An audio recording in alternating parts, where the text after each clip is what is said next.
Hello friends, welcome to Dev IE Study Center. मैं Devendra Yadav. Today we will discuss about Noster Associates. Noster Associates का हम Latin word से मतलब निकालेंगे. सबसे पहले इसकी मीनिंग को डिस्कस करते हैं, देन इसकी एप्लीकेबिलिटी को डिस्कस करते हैं. We will discuss it with one example and we will discuss with the case law. So what is the noscitur associates? So noscitur associates को मीनिंग निकालने के लिए हम लोग इसकी लैटिन वर्ड में जाते हैं. नॉसिटर मतलब होता है टू नो एंड सोसिस मतलब होता है एसोसिएशन. अगर हम इसको मिला करके पढ़ते हैं, to know from the association, यानी कि उसकी एसोसिएशन से उसकी मीनिंग को डिराइव करना. I hope you will understood this thing and आप लोगों को समझ में आ गई होगी ये चीज़. When the two or more words which are susceptible of analogous meaning and they are put together, they are to be understood in their cognate sense. They take the color from each other, more general meaning being restricted to a sense analogous to the less general. Okay, means अगर word में analogy है, word में similarity है, तो जो मोर generic meaning है और किसी वर्ड की मीनिंग हमें नहीं पता है तो उसको उसकी जेनरिक मीनिंग से डिफाइन किया जाएगा. Right. Unclear words are determined by the surrounding words. ठीक है, अगर कोई वर्ड अनक्लियर है तो हम उसकी सराउंडिंग वर्ड से उसकी मीनिंग को डेराइव करेंगे. इसको हम एक एग्जांपल के साथ समझते हैं. जैसे कि एग्जामिनेशन हॉल में mode of communication, mobile, laptop, telephone, these are banned. So mobile, laptop, telephone banned है और किसी ने क्या किया कि वॉकी टॉकी लेकर के, हेडफोन लेकर के पहुंच गया और वो कम्युनिकेट करने लगा. जब वो पकड़ा गया नकल में तो उससे पूछा गया कि भाई तुम ये बैन है, तुम नकल क्यों कर रहे थे? तो उसने बोला कि मोबाइल बैन है, वॉकी टॉकी बैन नहीं है. तो यहाँ पर एक सेंस निकाल, कोर्ट ने बोला कि their mode of communication is banned. तो अगर मोबाइल, लैपटॉप दिया गया है, then walkie talkie will derived their definitions from mobile, tablet and other devices which can be helpful for doing this kind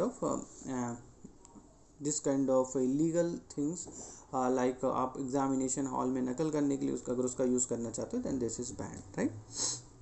सो यहाँ पे एक दूसरी चीज़ हम बताते कि ये कहाँ पर एप्लीकेबल नहीं होगा दोस्तों. जहाँ पर मैंने बोला है कि जहाँ पे इंटेंशन क्लियर हो, यानी कि जो लेजिस्लेशन की इंटेंशन एकदम क्लियर है और मीनिंग भी नेचुरल है उसकी, वहाँ पर हम इसका यूज़ नहीं करेंगे.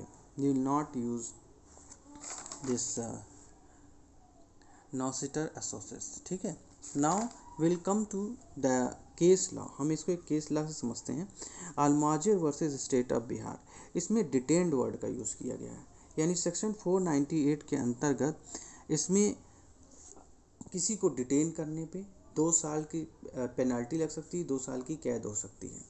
तो इसमें क्या हुआ दोस्तों कि एक वुमेन थी, उसको उस पर आरोप लगा कि उसने उस वीमेन को उसकी कंसेंट के बगैर अपने पास रखा हुआ है and he can do the intrinsic intercourse with her and he can do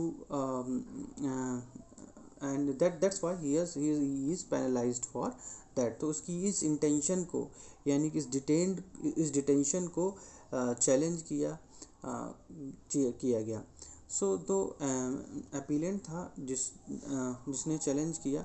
now जिसके ऊपर ये चार्ज लगाया गया वो कोर्ट में गया और उसने कहा कि साहब मैंने तो डिटेन किया ही नहीं है, मैंने डिटेन ही नहीं किया है और this women is living with her consent with him, और वो अपनी कंसेंट से उस बंदे के साथ रह रही है. तो इसमें मतलब क्या है, जो डिटेन का मीनिंग है वो यही है कि अगेंस्ट द विल, उसकी इच्छा के बगैर. लेकिन यहाँ पे हम एसोसिएटेड, कोर्ट ने क्या किया, एसोसिएटेड वर्ड की मीनिंग को ज़्यादा प्रेफरेंस दिया, यानी उसकी एसोसिएटेड वर्ड से डिटेन की मीनिंग को डेराइव किया. And expression should be constructed in the light of other words as and in its company, यानी कि उस एक्सप्रेशन को उसके अदर वर्ड्स की कंटेक्स्ट में देखना चाहिए. Detain should be interpreted with reference to expression taken entities and conceals used under section entities and conceals used under section 498, यानी कि कंसील करना, किसी को छुपाना, ये भी उसके हस्बैंड से पूछे बगैर ये भी एक तरह का डिटेंशन ही है।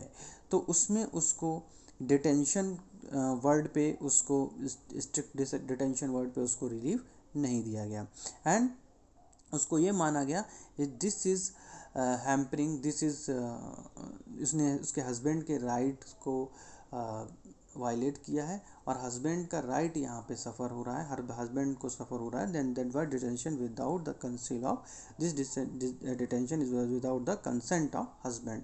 सो इसमें डिटेंशन वर्ड की प्रॉपर मीनिंग है एंड दिस मीनिंग को ड्राइव किया गया। सो यहाँ पे क्या है, यहाँ पे जो है नॉस्टर सोलिसिस का यूज़ किया कोर्ट ने। I hope you can understood. Now अब हम यहाँ पे डिफरेंसेस देखेंगे एजेस्डम जर्निस और नॉस्टर सोसिस के बीच में। तो एजेस्डम जर्निस इसका बहुत ही नैरो मीनिंग होता है और नॉस्टर सोसिस का बहुत ब्रॉडर मीनिंग होता है। एजेस्डम जर्निस मैंने बताया था कि सिमिलर काइंड ऑफ मीनिंग, जैसे कि आपको नंबर सीरीज में 1 3 5, अब बताओ अगला क्या होगा, 7 होगा, राइट। तो इसी तरह कोर्ट्स क्या करती है, डिराइव कर लेती है कि जैसे कार बस ट्रक है तो अगला क्या होगा, तो वो भी कोई भी ऑटोमोबाइल ट्रांसपोर्ट अगर है तो पोर्ट करिए, चलो हाँ ये है। लेकिन यहाँ पे नॉस्टर सोसिस में उसका ब्रॉडर सेंस लिया जाता है। अगर कोई वर्ड वेग है या उसका मीनिंग क्लियर नहीं है तो हम उसके सेंस में उसके एसोसिएशन से उसको ड्राइव करेंगे।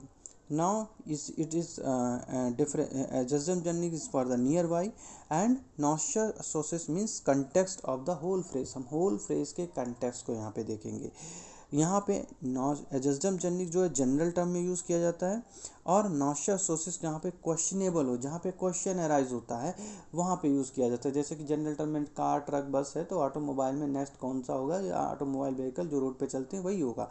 और यहाँ पे नॉस्टर सोसिस में क्या होगा, जब कोई क्वेश्चन मार्क आएगा, जैसे कि इस केस लॉ में क्या था कि 498 के अंतर्गत वो क्वेश्चन मार्क आया डिटेन्ड वर्ड का, तो डिटेन्ड वर्ड यहाँ पे क्वेश्चनेबल है, देन यहाँ पे हम नॉस्टर सोसिस एप्लीकेबल होगा। नाउ एजेस्डम जर्निस क्या है, सेम काइंड नेचर होते हैं एंड जो नॉस्टर सोसिस है to know from its association. So I hope this is very simple topic and आप लोगों को अच्छे से समझ में आ गया होगा। आप लोगों ने अभी तक अगर मेरे चैनल को सब्सक्राइब नहीं किया है तो kindly press the bell icon and subscribe me so that आप आगे के वीडियोज़ को अच्छे से देख पाएँ। थैंक्स।